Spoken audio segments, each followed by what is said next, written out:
And with that, we'll bring in a man who has multiple degrees from MIT, including a PhD in biological engineering. He is also running for Senate in 2020. Welcome, Dr. Shiva. So nice to have you on the show today. Great to be here, Christina. Hope you're well. Absolutely. Okay, so we've all been held as a captive audience, right? Watching President Donald Trump handle the coronavirus outbreak, the situation. He has received both praise and criticism. What do you think? How has the president handled the outbreak? Well, he's handled, as the best he could, given the fact that he's surrounded by sharks and people who are not really advising him well on the science side of it. What I'm talking about is Fauci.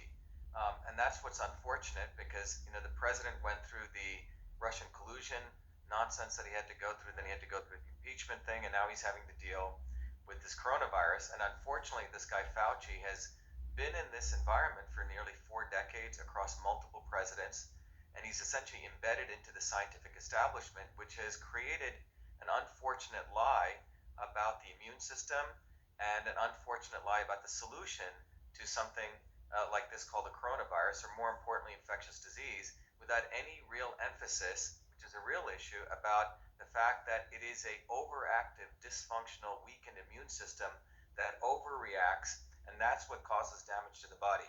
And unfortunately, Fauci has not talked about that because the truth of that leads to a solution which has nothing to do with mandating vaccines and shutting down the country. And that's what's unfortunate. Absolutely, and I'm glad you said solution. I'm going to get back to that a little later in the discussion. But many people, you are talking about Dr. Fauci right now, many people are questioning both Dr. Fauci and Dr. Birx when it comes to these models that continue to change and their motives, which you kind of touched on a little bit. What is your take on these doctors that are advising the president and why they're advising him the way that they are? Look, if you look, Christina, at the typical MD, many of them go into wanting to become a doctor out of some noble service. But fundamentally, the medical school education is really a big pharma medical education where the doctor is really trained if this, then this. And the then is typically a pharmaceutical drug or some harsh medical intervention. Now, if you look at someone like a Fauci and Birx, they're sort of at the top of their quote-unquote game, which means they're highly embedded into the big pharma model of medical education and the big pharma model of what the solution is. And that solution is typically a direct line from this disease, find typically a virus or a bug, and then recommend a vaccine or some harsh chemical solution. And most of that has to do with profiting the very, very big pharma companies. And so if you look at someone like Fauci, he's a guy who architected the big lie that HIV is responsible for AIDS. And it's a much deeper discussion. But he built his entire career on that, not talking about the fact it's the suppression of the immune system. When people's immune system gets suppressed, you can react to all sorts of exogenous things coming in. So this gentleman, and by the way, he prides himself on connections with Hollywood and Elton John and all this, and I think there's a group trying to make him the sexiest man alive on people. But you're talking about a guy who's embedded into the deep state. And he's your typical example of the worst of the modern scientific establishment. Okay, well, let's take a look at this right now. H1N1, the swine flu, right? Back then, there was a completely different reaction to it. Dr. Fauci was in the administration at that time. President Barack Obama, he had a completely different reaction. Fauci had different recommendations that he's having now. Even the media coverage has been completely different from the swine flu now to the coronavirus. Why? Why do you see such a change? Well, look, if you take a systems approach forces you to integrate multiple pieces. There's a political piece here, there's a health piece here, and there's the economic piece here. In the case of Barack Obama, there wasn't a quote-unquote overreaction, right? We didn't shut down the country. We had people, the media essentially protected. Here is a gentleman, Obama I'm talking about, who did not allow the big banks to fail when they should have failed. He used quantitative easing to essentially bail them out. And since 2008 and 9, this country's been essentially on a crack model of running the economy, where we print money, and that's what the country has gotten used to. And because of Obama, we decidedly destroyed our economic base by outsourcing a tremendous amount of manufacturing to China. We destroyed our innovation base by allowing China to steal. So when Trump comes into office, he he's dealing essentially with a catastrophic situation. And I think Trump knew that what was going on with the Fed and with quantitative easing was going to destroy the economy of this country. So at best, what he was trying to do was save the economy by bringing back manufacturing, by protecting the intellectual property drainage in this country. However, when you have the level of things that he had to go through, I think the deep state's really effect was to hit him with this coronavirus. And what's the end goal? Well, as you just rightfully said, when Obama was running, you had nearly, I think, 60,000 deaths, right, with H1N1. Here you have close to maybe 10,000 deaths, and we don't even know what the numerator and the denominator are here because they're blanketly assigning COVID-19 to people who may not even have it. And we're seeing a concomitant, a number of, there's drop in pneumonia. So where's those drops? The people are getting the flu or in the flu season. So you have totally cooking of the books, and I can go more into detail on that. You have the cooking of the books. You have a political motive of the fact that the establishment elite did not want a guy like Donald Trump ever getting elected, and so he did get elected. So they've been reeling from that, and I don't think they want him to get a second term, nor do they want a guy like me to, win in Massachusetts.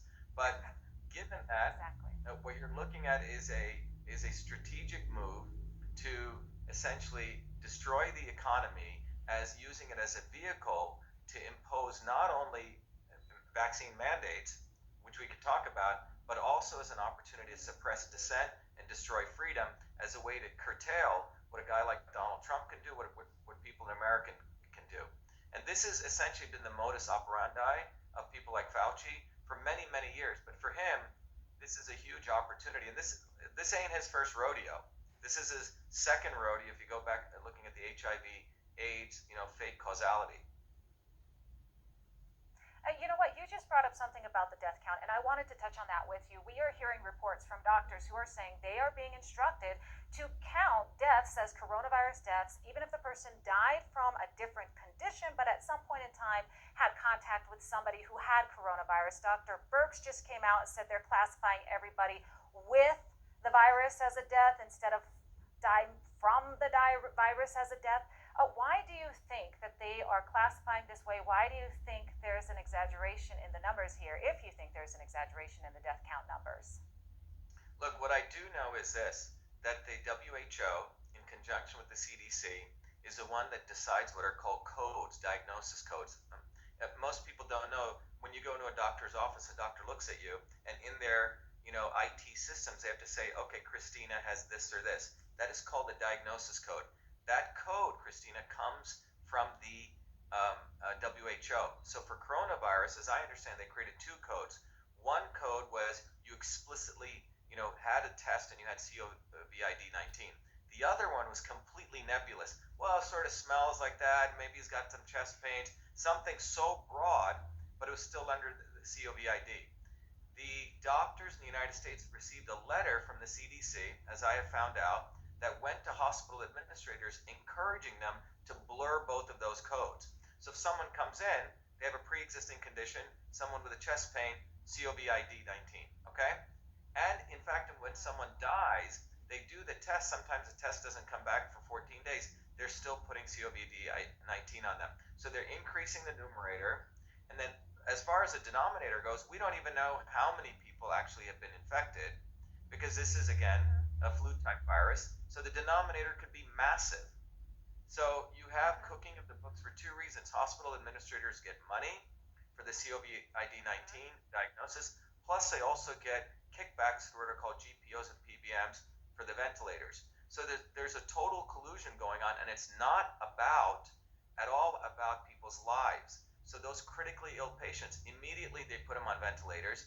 And as I've shared in one of my videos, the ventilators actually can burst and further damage the lungs, because the real issue here is the lungs are being filled with fluid, and the fluid is occurring because of the overreactive immune system, which can really be addressed by IV vitamin C, high dosage.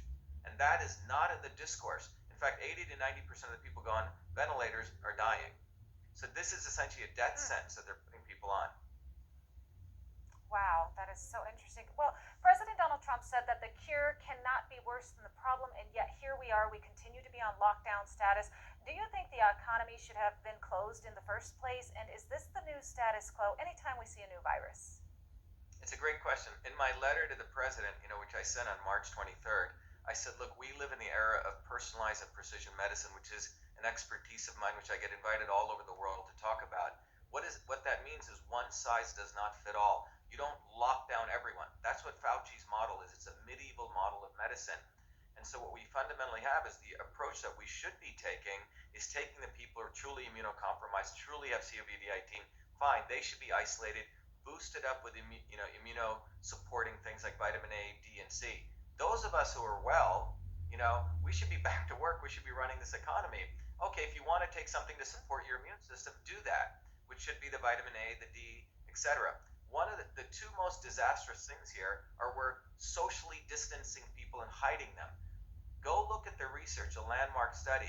When you isolate people, that is one of worse than the detriments from obesity, smoking, and heart disease. Social isolation actually leads to upregulation of inflammatory compounds in the body and downregulation of antiviral compounds. So you're basically increasing the person for viral infection by the amount of stress you're causing them from social isolation. And separate from that, we're telling people not to go out in the sun, which is vitamin D. Vitamin D is an antimicrobial.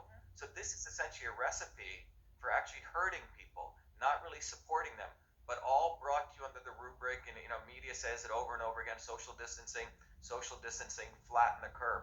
And this is sort of the nonsensical science that Fauci is expounding, and it's what needs to be exposed, and really what we really need to talk about if we truly care about public health is building up people's immune system. But that's not what Fauci and company are concerned about.